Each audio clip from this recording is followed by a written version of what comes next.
magandang umaga po sa bawat isa. Welcome Brother Rocky and Ma'am Mel ba? Mel? And Adrian, plus si Brother Dan. So masaya po kami, sila nanay, salamat. Masaya po kami na nandito po ang bawat isa. Buksan po ninyo ang inyong pong mga Biblia sa Book of Titus. Every Sunday morning, pinag-aaralan po natin ang Book of Titus. So, we are now in Titus chapter 1, verse 8 and 9. So, ito pong pag-aaral po natin ngayong umaga, ito po yung continuation ng pag-aaral natin 2 weeks ago patungkol po sa qualifications of a pastor. Now, of course, ang Book of Titus po, during the latter ministry of Paul, after his release from imprisonment in Rome, si Paul and Titus, Paul and Titus, they visited the island of Crete and they evangelized the island. Pero sa hindi alam natin kadahilanan, napilitan po si Pablo umalis ng Crete at naiwan po dito si Titus. At makikita niyo po sa verse number 5, sabi ni Paul, "For this cause left I thee in Crete, Titus, iniwan kita dito sa Crete, upang gawin ang dalawang bagay," which is in verse number 5, "that thou shouldest set in order the things that are wanting." So may mga bagay na hindi natin natapos, pero iniwan kita Titus upang ikaw ang mag-set in order or mag-straighten up ng mga bagay na kailangan pa. That's number 1. At number 2, reason why Paul left Titus in Crete, in verse number 5, that thou shouldest that thou shouldest ordain elders in every city as I had appointed thee. Iniwan kita Titus sa Crete, hindi lamang to set in order, pero pangalawa, upang ikaw ang mag-ordain ng mga pastors in every city. In every city. And in our introductory message, we identified there were at least 11 cities sa island of Crete na kailangan gawin ni Titus na mag-appoint ng mga pastors. Now, probably ang tanong ni Titus, "Paul, paano ko malalaman sino yung i-appoint ko?" At dito, verse number 6 to 9, binigay ni Paul ano yung mga qualifications na hahanapin ni Titus kung siya ay mag-a-appoint ng pastor. At yun po ang ating pag-aaral. Now, paano po natin hahawakan yung scripture na ito? Of course, tayo dito, we're mission here. Wala pa tayong pastor, and we're trying to start a church in Candelaria as well. Wala pa rin tayong pastor.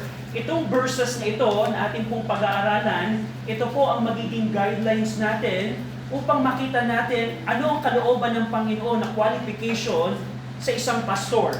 At yun ang tinuturo po sa atin ng Book of Titus. So, babasahin ko po yung verse 5 to 9. Sundan po ninyo ako sa inyo pong mga Biblia. Titus chapter 1, verse 5, "For this cause left I thee in Crete, that thou shouldest set in order the things that are wanting, and ordain elders in every city, as I had appointed thee. If any be blameless, the husband of one wife, having faithful children, not accused of riot or unruly, for a bishop must be blameless as the steward of God, not self-willed, not soon angry, not given to wine, no striker, not given to filthy lucre, but a lover of hospitality, a lover of good men, sober, just, holy, temperate, holding fast the faithful word as he had been taught, that he may be able by sound doctrine both to exhort and to convince the gainsayer." Shall we pray? Ama naming Diyos na makapangyarihan sa lahat, salamat Panginoon dahil kami po ngayon ay nasa church. Salamat Ama dahil ang kalooban po ninyo sa inyo pong mga anak sa aming pong panahon ay maging bahagi ng church at magtipon sa isang kongregasyon. Salamat Ama sa kaligtasan na binigay niyo po sa amin. Salamat sa banal na Espiritu na nagpapaunawa Panginoon ng inyong pong salita. We pray na patawarin niyo po kami sa aming pong mga kasalanan, and we pray na tulungan niyo kami na properly naming ma-interpret ang inyong pong salita so that we can properly discover the truth of your word and we can apply it in our life. We pray that the Holy Spirit help us so that we can understand your word. In Jesus' name we pray. Amen. So, 2 weeks ago, pinag-aralan po natin yung unang bahagi ng mga qualifications ng isang pastor. Now, kung titingnan po ninyo ito, merong 17 na qualification na ibinigay si Paul kay Titus na kung ikaw ay mag-a-apply ng trabaho at nakita mo na 17 yung requirements, probably madi-discourage ka.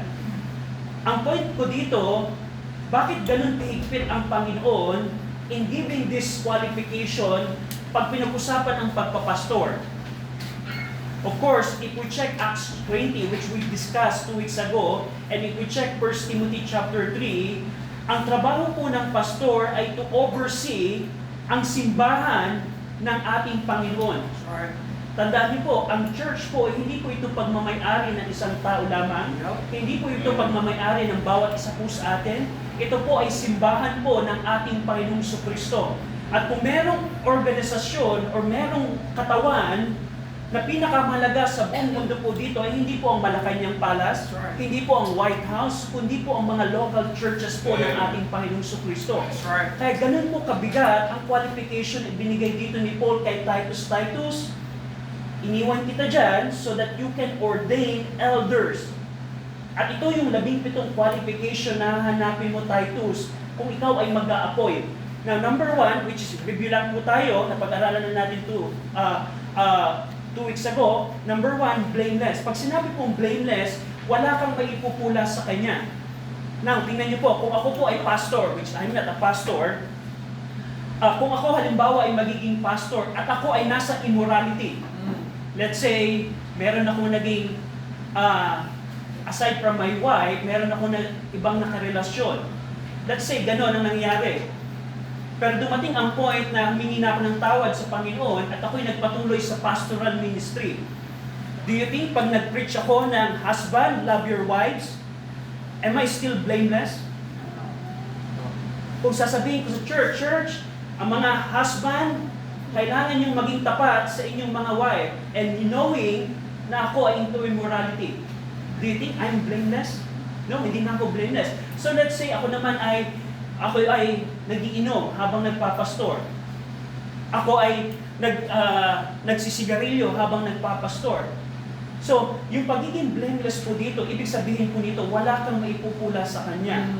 Tandaan niyo po, it's not sinless, dahil wala pong taong sinless. Yung Greek word na blameless meaning someone who cannot be called into account. Wala kang maipupula sa kanila. Number 2 requirement sa verse number 6, the husband of one wife. Ang isang qualified na pastor po, siya po ay dapat merong asawa. And napag-usapan natin 2 weeks ago, bakit mahalaga yun? Number 3 requirement, having faithful children, not accused of riot or unruly. Pag tinignan niyo po yung Greek word ng children, ginamit po ni Paul ay plural. In 1 Timothy 3 and in Titus chapter 1, very specific si Paul kay Titus at kay Timothy. Paul at Timothy and Titus, kailangan merong mga anak, 2 or more children. At hindi lang siya ordinaryong anak, kundi dapat mga faithful children sila, trustworthy children, na hindi mo maakusahan sila ng riot. Pag sinabi kong riot, ito po yung parang riotous living, wild living, or even unruly, unsubmissive na anak. So, number 3 requirement na nakikita natin dito, na yung isang qualified pastor, meron siyang faithful children, not accused of riot or unruly. And number 4, sa verse number 7, in relations sa kanyang mga anak, ang pastor should be blameless again. Napansin niyo po, binanggit ng verse 6 yung blameless, at inulit ni Paul kay Titus ng blameless again. Ibig sabihin po dito, in relation sa mga anak ng pastor, yung qualification ng isang pastor ay nakadepende sa buhay ng kanya pong mga anak. Ay napag-aralan natin last week, ano po ang kadahilanan nun? Because ang a bishop, which is overseer, ginamit ni Paul in verse 7, verse number 5, ang elder, pero sa verse number 7, ginamit niya yung another term for pastoral office, which is a bishop, na ang kahulugan ay overseer. Ang pinaka-point po dito ni Paul kay Titus, kung ako ay isang candidate pastor na hindi ko kayang mag-oversee ng aking mga anak, kung hindi ko na-experience na magkaroon ng asawa at magkaroon ng 2 or more children at hindi ko na-experience na mag-oversee ng aking pamilya, sabi ni Paul sa 1 Timothy 3, paano niya mapapangalagaan paano niya ma-oversee ang simbahan na belong sa Panginoon? That's right. Yeah. At napag-aralan natin yan 2 weeks ago. You can check sermon audio para po dito. In verse number 7 rather, as the steward of God, kailangan maging blameless ang isang bishop as the steward of God. Pag sinabi kong steward of God, house manager ng Panginoon. Kung kaya niyang pangunahan ang tahanan ng Panginoon, house manager, yung pong ibig sabihin ng steward po dito.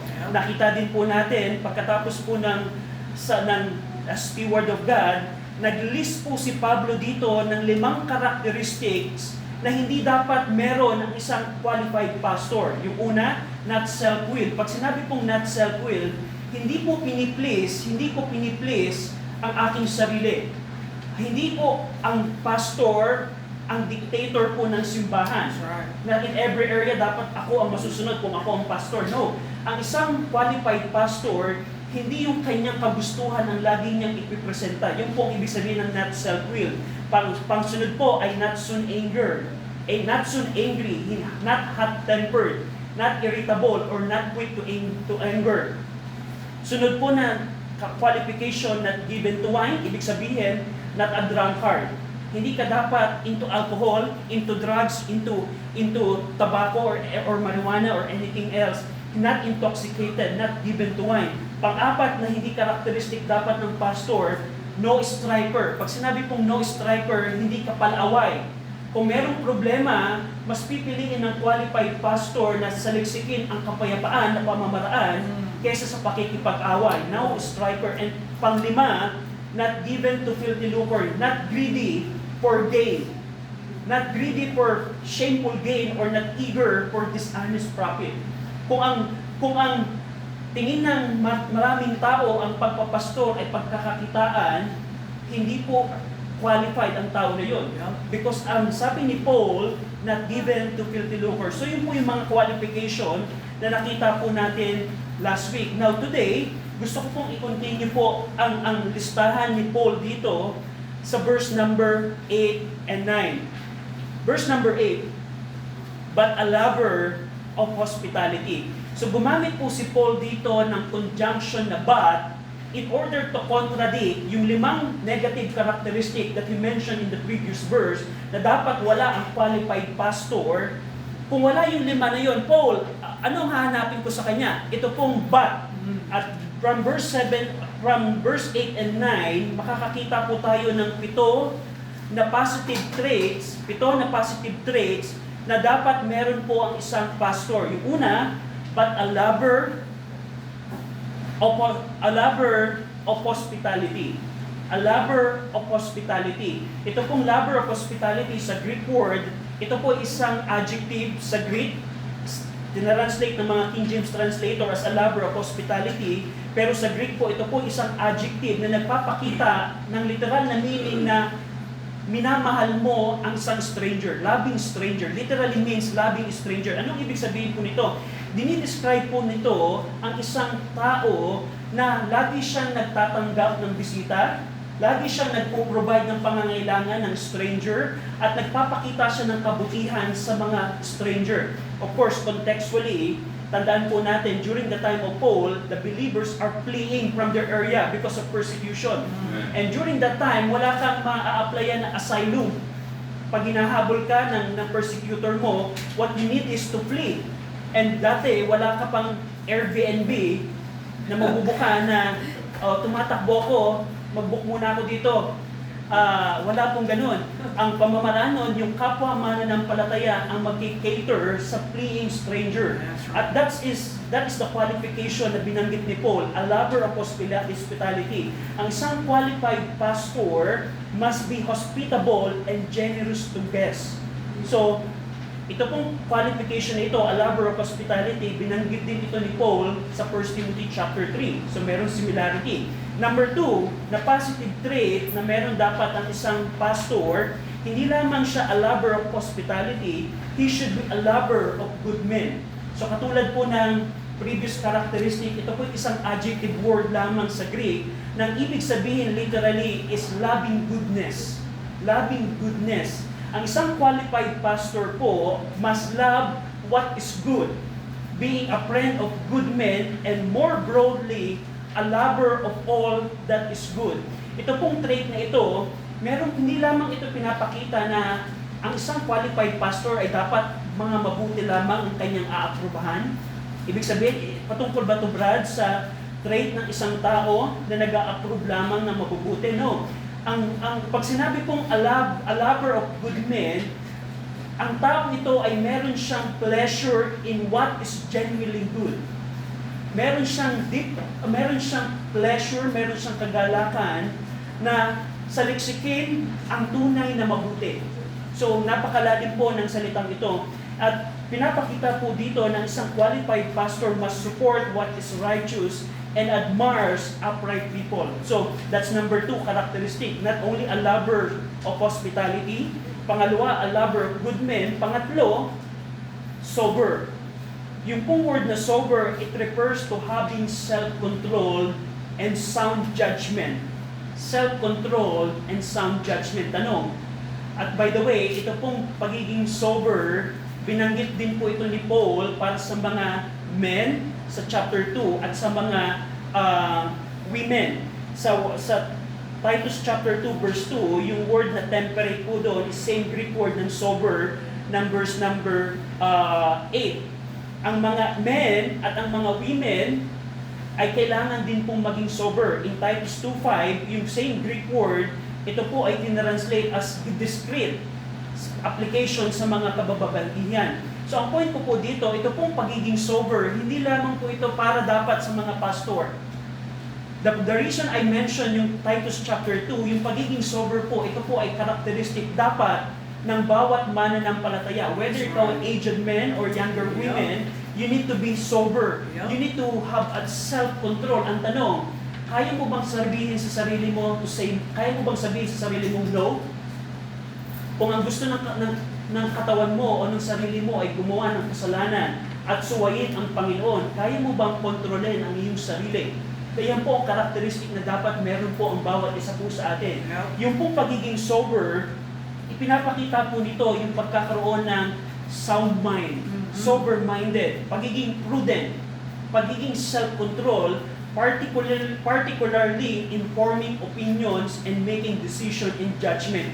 Ang isa pong taong sober, bago siya magsalita, pinag-isipan niya na yon according sa Scripture. Ang isa pong sober, bago siya gumawa ng action, bago siya mag-judge, magbigay ng judgment, bago siya gumawa ng action, napag-isipan niya na yon base sa salita po ng Panginoon. Yan po ang pagiging sober. Ito pong pagiging sober, isa po siyang person who does not allow emotion, impulses, or passion to dominate his thinking. Maraming tao ngayon na ang kanilang action, ang kanilang pagsasalita, hindi na to base sa kanilang sound mind, base sa kanilang emosyon. Diba? Halimbawa, pag nakakita ka ng road rage sa kalsada, bakit nagkakaroon sila ng pagtatalo? Kasi ang kanilang basihan ng kanilang action at yung pag-aaway nila ay base sa kanilang emosyon. At kung ang tao ay isang ganon, hindi siya sober. Ang isang sober, bago ka magsalita, bago ka gumawa ng aksyon, bago ka magbigay ng judgment, napag-isipan mo na to in relation sa salita ng Panginoon. At yan po ang qualification ng isang pastor, to be sober. Nakita natin na in chapter 2, you can check chapter 2 verse 2 and chapter 2 verse 5, na yung pagiging sober, hindi lang ito pang pastor. Ito ay dapat karakteristik ng lahat po ng mananampalataya. Pang-apat, just. Lover of hospitality, a lover of good men, sober, just. Yung pong word na just, ibig sabihin po nito ay upright or righteous. Ibig sabihin, ang isang qualified pastor must render to each person what is due in a judicial sense, just judgment on others. Ibig sabihin, hindi siya nagpapakita ng favoritism. Right. Kung merong isang church member na nagkasala, whether kaibigan ito ng pastor or whether ito ay kamag-anak ng pastor, kailangan niyang ipataw yung proper judgment, proper rebuke, proper church discipline, and so on and so forth. At pagiging just. Kung anong nararapat dapat ipataw ito. That's the word just mean. Number 5, holy. Number 5, holy. Kung yung just ay nagpapakita ito ng emphasis sa righteousness toward men, yung pong word na holy, ito po ay isang trait na nagpapakita ng holiness toward God. Yung just po, ito po yung righteousness toward men, external, pero yung pong word na holy, ito po yung holiness toward God. Ang ibig sabihin po ng word na holy in Greek, you can check the Greek word osion, means devout, pious, or morally pure before God. Ito pong trait na ito, dinidescribe po nito yung inward devotion ng isang tao sa Panginoon. Inward devotion ng isang tao sa Panginoon. Hindi lamang po ito external righteousness. Right now, pag tinignan ko po kayo lahat, dahil sa inyong magandang damit, I can see that seemingly lahat tayo ay righteous because of our outward appearance. Pero ito pong word na holy, ito po yung holiness, your personal devotion sa Panginoon. Hindi ko po alam kung ano po ang devotion ninyo sa Panginoon. So nakuha po ninyo, kung yung just, ito yung righteousness toward men, ito pong holy, ito po yung reverence and moral purity before God. Pwede po ako maging righteous outwardly, pero sa loob ko, hindi pala ako holy. That's right. So that's the word holy. And pang-anim, temperate. Temperate, nakita natin, lover of hospitality, a lover of good men, sober, just, holy, and temperate. Ito pong word na temperate, ito po ay synonym ng word na sober. Kasinonym po niya yung word na sober. However, ito pong word na temperate, ito po ay merong broader sense na kumpara po sa pagiging sober. Yung pong trait na ito po ay broader than sobriety. Ito pong Greek word na ekkrate, si Pablo lamang po ang gumamit po nito, ng Greek word na ito. Among the New Testament writers, he's the only one who used this term. At ang ibig sabihin po ng temperate, kaya mong i-restrain ang iyong physical pleasure. Kaya mong i-restrain ang physical pleasure. Yung marital pleasure between husband and wife, kaya mong i-restrain ang pleasure mo toward your wife. At hindi lamang ito, yung pagiging temperate, kaya mong i-control ang iyong appetite. Halimbawa, busog ka na, pero sabi ng iyong tiyan, it's enough, at pag nagawa mo yon, ikaw ay temperate. That's the Greek word temperate. At naalala ko, pag ako ay nag-buffet, gusto mo laging tikman lahat ng pagkain. Pero sabi na ng tiyan mo, it's enough. Yes. Pero kung magpapatuloy ka pa rin tikman lahat, Yes. hindi ka temperate. So that's the word temperate means. At hindi lamang doon, itong word na temperate, meron siyang, hindi mo over-indulge yung sarili in pleasure. That's the word temperate. So yung kanina, kung yung pagiging sober, more on how you speak and how you think, how you give judgment, ito pong pagiging temperate, ito po ay broader, pangkatauhan ng isang pastor. So that's a qualification he gave. Ibig sabihin lamang nito, kung ang isang qualified pastor ay na-provoke, he does not lose his temper.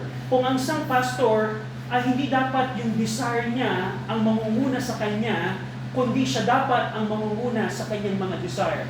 So that's the word temperate. So nakita natin yung anim, yung pagiging a lover of hospitality, ibig sabihin, welcoming ka sa guest, sa stranger, a lover of good men. Yung good men po dito, hindi lamang ito sa mga tao. Whatever is good, merong desire ka, pleasure, sa bagay na mabuti.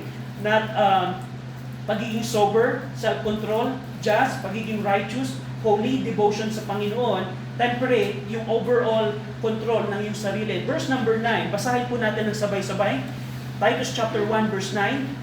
Holding fast the faithful word as he hath been taught, that he may be able by sound doctrine to exhort, to convince the gainsayers. So ito po yung panghuli sa 7 positive trait na dapat meron po isang qualified na pastor. Holding fast the faithful word.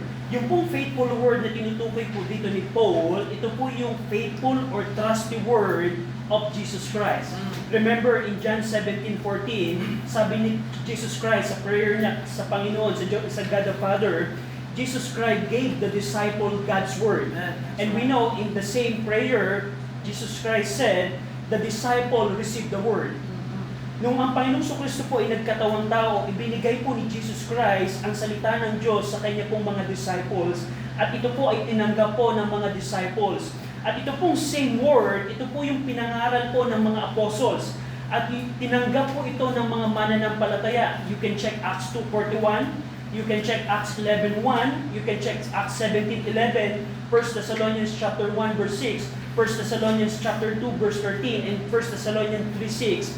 Na yung word na ito po yung tinanggap po ng mga mananampalataya. Now dito, go over in Jude 3. Go over in Jude 3.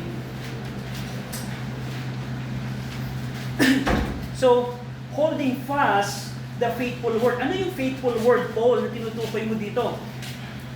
In Jude 3, Beloved, when I gave all diligence to write unto you of the common salvation, it was needful for me to write unto you and exhort you that you should earnestly contend for the faith which was once delivered unto the saints. Yung pong faith and word na tinutukoy, pareho po ito. Ito po yung word na ibinigay po sa mga mananampalataya. Ang tanong, nasaan na yung word, nasaan na yung faithful word na tinutukoy dito ni Paul in our time? Ito pong, kung meron kang hawak na Biblia ngayon, you have the faithful word. Dahil ang salita po ng Panginoon, ito po yung pinreach ni Jesus Christ na tinanggap ng mga apostles. Ito po yung pinreach din ng mga apostles na tinanggap ng mga church member. Hanggang sa ngayon, iningatan po ng mga churches yung faithful word po na ito. So, another qualification na binanggit ni Paul kay Titus is to holding na meron dapat siyang paghahawa ng mainam sa faithful word ng ating Panginoon. So basically, pag sinabi pong faithful word, ito po ang ating King James Bible in English translation. We believe that our King James translator is the faithful word in English in our time. So holding fast, holding fast. So ano yung ibig sabihin, Paul, ng holding fast? Imagine ninyo, ito yung aking kamay at naglagay ako ng super glue. Super glue, Mighty Band. Bumila ko ng napakadaming Mighty Band. At idinikit ko yung aking kamay sa pader. Siguro 5 seconds na ilagay ko lamang yung kamay ko dito. Ano kaya ang effort na kailangan ko para matanggal ko yung kamay ko dito? Yan po yung holding fast. Na hindi mo kayang tanggalin sa kanya yung faithful word. Ang ibig sabihin ng holding fast means to cling to hold firmly, or adhere to, or be devoted to sa faithful word. Yan ang characteristic po or qualification ng isang pastor. Yung pong word na holding fast in Greek, yan po ay verb, you can check your Greek, na nasa present tense po ito. Pag sinabi pong present tense, pinapakita po nito yung continuous action. Hindi lamang hahawakan ko ngayon, pero next year, bibitawan ko na yung faithful word. Hindi po ganun. Paul said, holding fast, continuous, present tense. Ginamit din po dito ni Paul na itong holding fast, ito po ay nasa middle voice sa Greek. Ang English po natin ay merong active at passive, pero sa Greek meron pong middle voice na ipinapakita po dito na yung action ng holding fast ay gagawin ng qualified pastor sa kanyang sarili. Hindi mo, ito ay isang action na pagdidesisyonan mo para sa iyong sarili, na hahawakan mo ang faithful word sa iyong sarili. So, that's holding fast. Ipinapakita po ng word na ito, yung holding fast, yung idea ng isang tao who continually clinging to or consistently devoted to the faithful word. Ang tanong, mga mananampalataya, do you hold fast sa faithful word ng Panginoon? Now, bilang example, I don't know, pero ang scripture po ay napaka-clear na ang center po ng creation ng Panginoon hindi po ang sun. If we check from Genesis hanggang sa New Testament, very clear po ang scripture na ang center po ng creation ng Panginoon hindi ang sun, kundi ang earth. That's right. That's what the faithful word says. Now ang tanong, pag dumating ka sa university, dumating ka sa science class nyo, at sinabi na ang earth ay isang planet na nagre-revolve sa sun, bibitawan mo ba yung faithful word dahil sabi ng professor mo? sabi ng teacher mo? Kung ikaw ay i-reject mo yung teaching ng Scripture about geocentricity, hindi mo hino-hold fast Yeah. ang faithful word. Yung hold fast, para kang nakakunyapit. Yep. Nakadikit ka na hindi mo matatanggal. At yan yung karakteristik na hinahanap ni Paul para sa mga qualified pastor, That's holding right. fast. Yeah. Ang isang qualified pastor unwaveringly clings to the word in conformity with what he has been taught. Napansin niyo po doon? Holding fast the faithful word as he had been taught. Katulad ng itinuro sa kanya, That's right. dapat mapanghawakan ito. Hindi ito yung isang tao na habang nakaupo sa church, ay nag-amen sa preaching ng Word of God, pero pag alis niya, tatalikuran niya yung faithful Word. Yep. Kung paano siya tinuruan ni Paul and Titus, dapat pangahawakan niya ito, That's holding fast. So, holding fast the faithful Word. At pagkatapos po nun, mapapansin niyo po, nagbigay si Pablo ng dahilan. Bakit? Bakit kailangan ng isang pastor ay merong paghawak sa Word, sa faithful Word na hindi mo mabibitawan, hindi niya mabibitawan? Binanggit dito ni Paul that he may be able by sound doctrine both to exhort and to convince the gainsayers.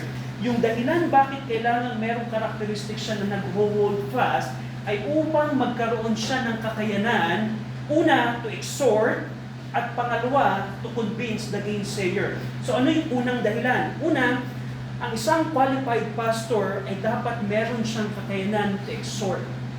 Pag sinabi pong to exhort, Greek word po nito ay to call or to summon. Halimbawa, Senate hearing. Pag sinabi ng Senate President, ipatawag mo ang tao ito, yun po ang Greek word po nun, to call someone. Tawagin mo ang isang tao. Pero ito pong word na ito, in biblical sense, meron po itong idea, meron itong idea na you are persuading someone toward right action or belief.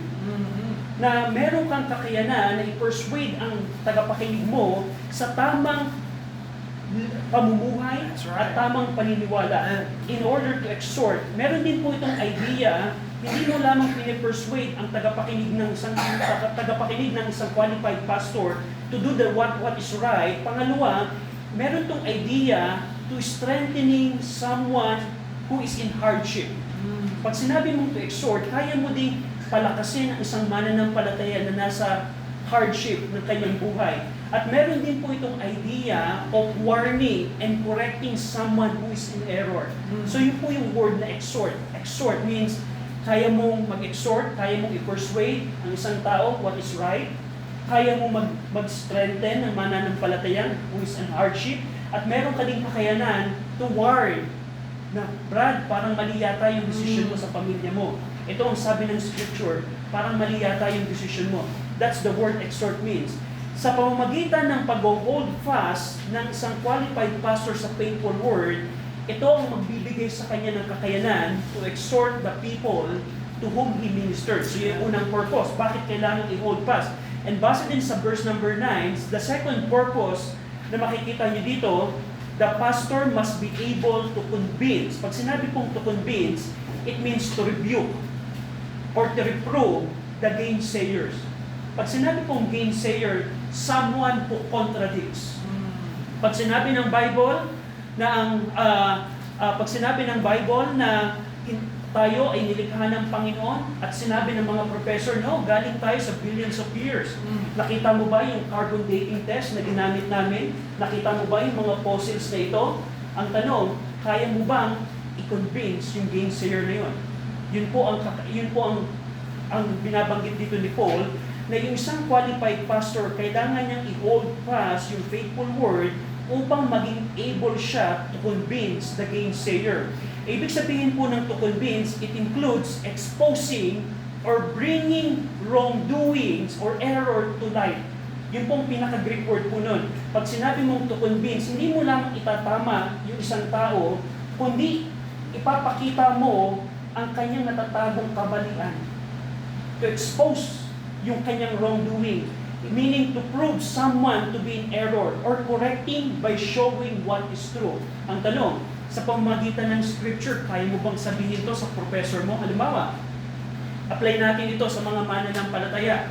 Kaya mo bang sabihin kabataan sa teacher mo na naniniwala sa evolution through the scripture na mali ang kanyang paniniwala.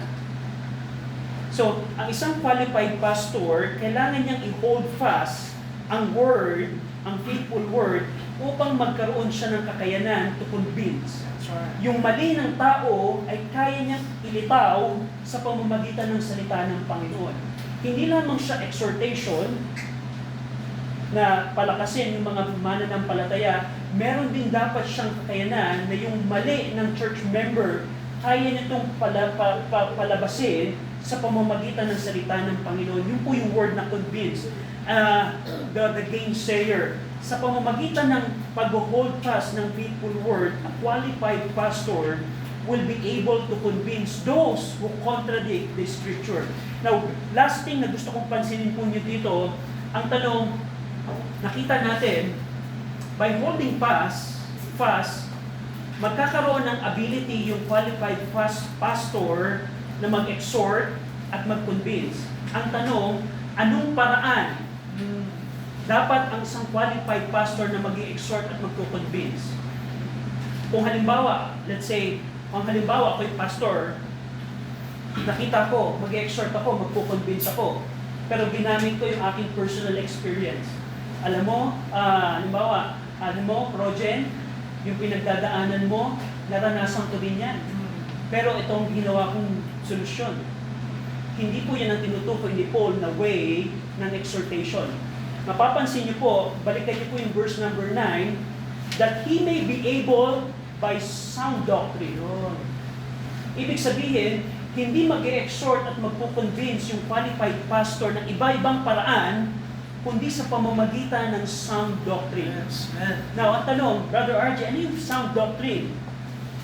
Yung sound doctrine po dito, ito po yung nagpapatungkol sa healthy and wholesome teaching or instruction. Pag sinabi kong sound doctrine, ilang beses po itong ginamit ng scripture, but go over in 2 Timothy 4:2. Before we miss this, because napakahalaga po ng katotohanan ito, ang isang pastor po na qualified, hindi lamang dapat siya magaling mag-exhort at mag-convince. Ang tanong, paano ang isang qualified pastor mag-exhort at mag-convince? Kasi kung tumingin ka ng maraming pastor in our time, marami pong napakagaling mag-convince at mag-exhort. Pero ang tanong, anong paraan? Yeah. Anong paraan dapat mag-exhort at mag-convince ang qualified pastor? Sinabi ni Paul very clear kay Titus by sound doctrine. Yeah. Ano yung sound doctrine dito? Go over in 2 Timothy 4:3. 2 Timothy 4:3. Basahin po natin ito ng sabay-sabay. 2 Timothy 4:3 and 4. Ready? Read.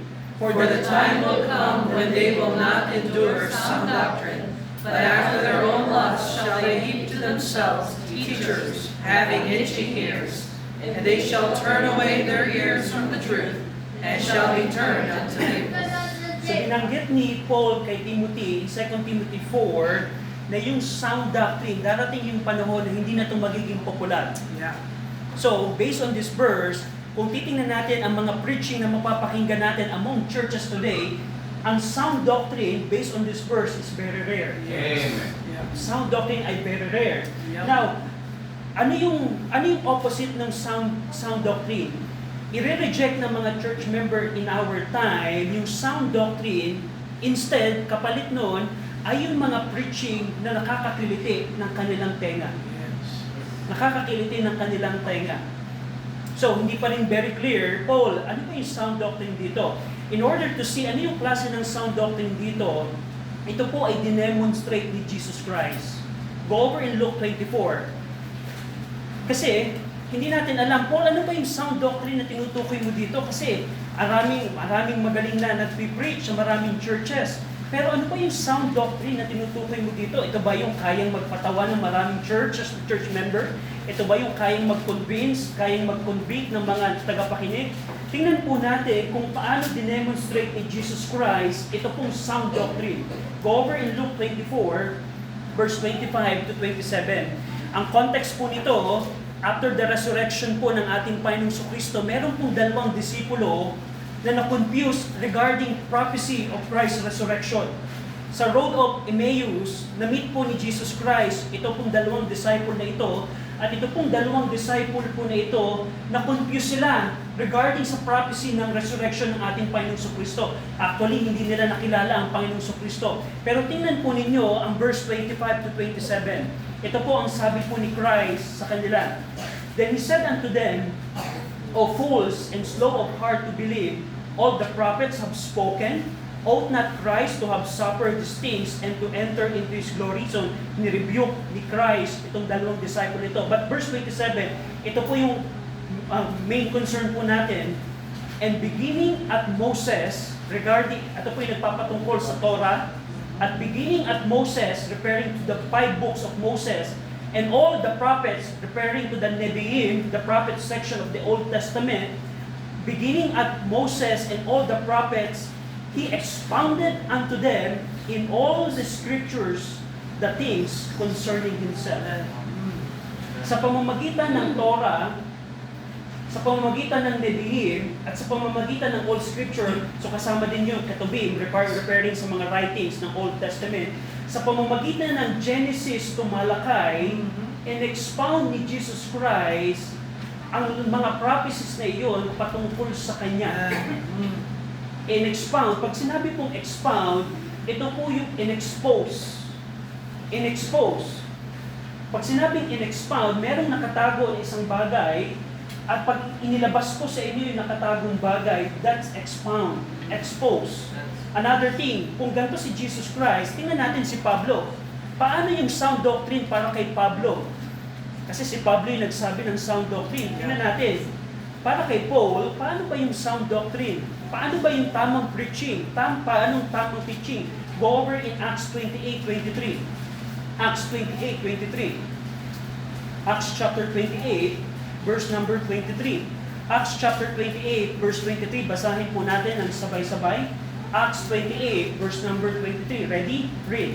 And when they had appointed him a day, there came many to him into his lodging, to whom he expounded and testified the kingdom of God, persuading them concerning Jesus, both out of the law of Moses and out of the prophets, from morning till evening. So contextually, ang eksena po dito, nakakulong na po si Paul sa kanyang rent house sa Rome, pero may mga bumibisita sa kanyang mga church member.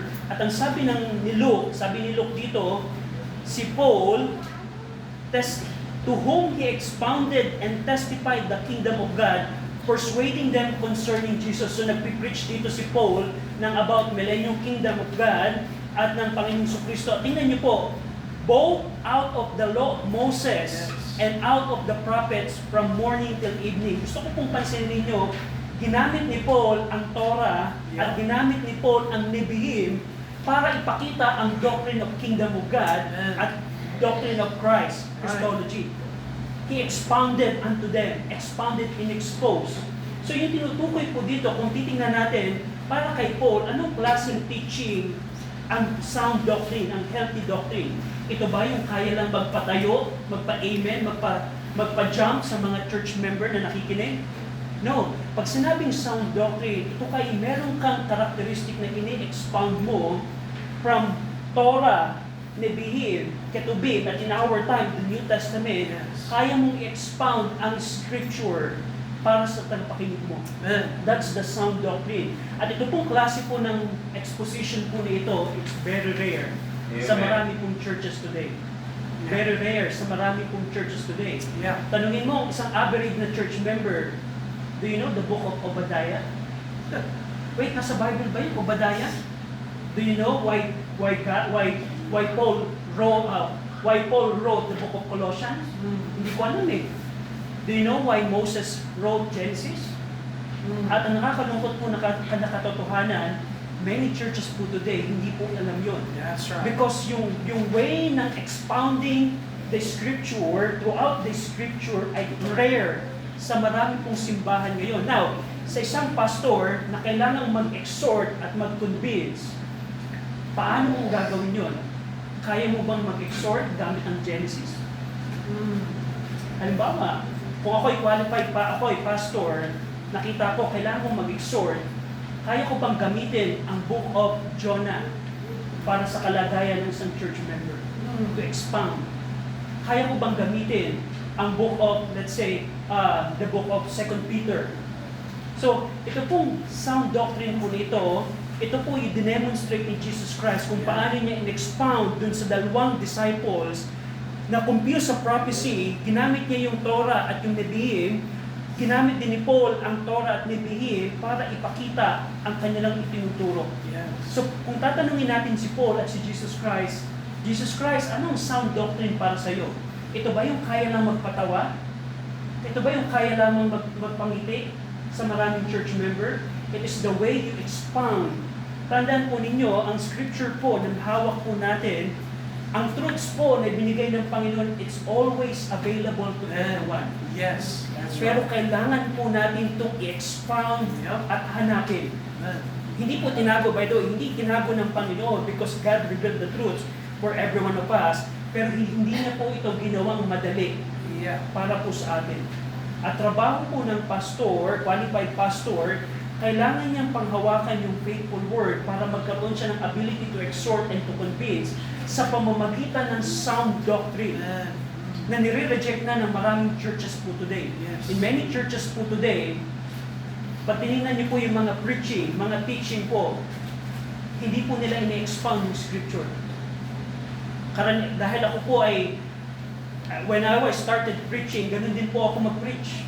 Pag sinabihan ako ng pastor ko dati, remember? Brother RJ, mag-preach ka sa Sunday. Alam niyo kung paano ako maggawa ng preaching? Hahanap muna ako ng topic, let's say prayer. Ano kaya magandang sabihin sa prayer? Prayer is good. Prayer is essential. Hanap ako ng verse. Hanap ako ng concordance. Gusto kong pakita sa mga church member, prayer is essential. Kung ang mass ay essential, prayer din ay essential. Hanap ako ng verse. Ano yung verse? Tapos, pangalawang point ko, prayer is beneficial. Ano kaya ang verse ulit? That's not expounding. That is my opinion putting to the verse. And Christ expounded the Nevi'im and Torah, in-explain niya truly, at si Paul, in-explain niya through Moses, the of Moses, the Torah and Nevi'im, ganun po ang exposition. That's right. At yung klase po ng pag-preach na ganyan, very rare po sa maraming churches today. Very rare. Kaya sabi ni Paul in 2 Timothy 4:2, yung sound doctrine, hindi na po ito tatanggapin ng maraming church member. Pero sabi ni Paul kay Titus, yung hahanapin mo Titus na i-appoint mong pastor, meron dapat nag-hold fast siya sa faithful word para sa pamamagitan ng sound doctrine, may exhort niya at makoconfront niya yung mga gaysayer, makoconvince niya yung mga gaysayer. So what a hard job para sa isang qualified pastor, para sa isang pastor. Kaya nga, dito makikita natin as we close, ito pong sound doctrine in 1 Timothy 3, Paul described this pastoral qualification as up to teach. In 3 words, sinabi ni Paul kay Timothy, Timothy, look for someone who is up to teach. That's right. Paul, ito ba yung kaya lang magpatawa? Ito ba yung kaya lamang mag-storytelling? No. Check mo kay Titus kung ano ang binanggit ko sa kanya. So something like that. So ano po ang pinaka makita natin po dito? Una, bilang application po, of course, currently wala tayong pastor pa ngayon, pero hindi na tayo manghuhula. That's right. Hindi na tayo manghuhula. Sino kaya ang iaano nating pastor? And by the way, hindi po tayo, kung makikita po natin dito, nakita natin from 2 weeks ago, paano po tayo magkakaroon ng pastor. Hindi po tatayo dito si Brother Bill at sasabihin, sino ang gustong mag-vote para kay Joe na maging pastor?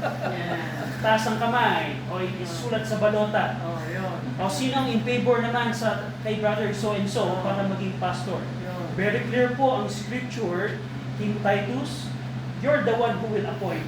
And Titus, by the way, I'm going to explain it further next time. Titus, by the way, sa judgment seat of Christ, if you wrongfully appoint a pastor in that city, you're the one who's accountable. Yes.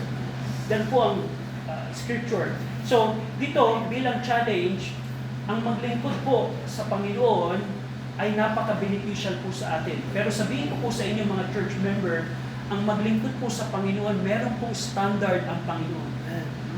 Kung ikaw ay aahawit sa choir, sa singing group, kung ikaw ay mag-minister sa Panginoon, hindi po natin pwedeng ibaba ang requirement ng Panginoon. Kung halimbawa, Brother RJ, dito sa 17, wala tayong makikita na qualified. Pwede ba natin sabihin na lang, o sige, 10 na lamang. Pwede ba natin gawin yun? No, we cannot do that. And the scripture is very clear na we need to take these things seriously. And next week, pag-uusapan po natin, ano yung relationship, in-explain further ni Paul yung mga gainsayer na nasa Crete. Contextually, may mga gainsayer, Jewish gainsayers, na kailangang trabahuhin ng mga pastor na i-appoint ni Titus. So, we're going to see that next week. Shall we pray?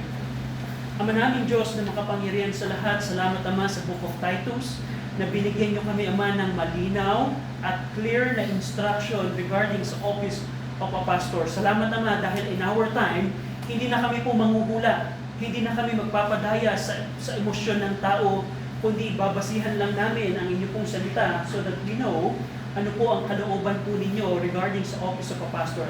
Sa mga mananampalataya po, we pray na ito po ay maging challenge po sa amin na kung kami ay maglilingkod po sa inyo, ay magkaroon kami ng buhay na sakdal, buhay na banal, upang kami, Panginoon, ay makapaglingkod na nakakaluwalhati, Panginoon, sa harapan po ninyo. Pinupuri namin kayo. In Jesus' name we pray. Amen.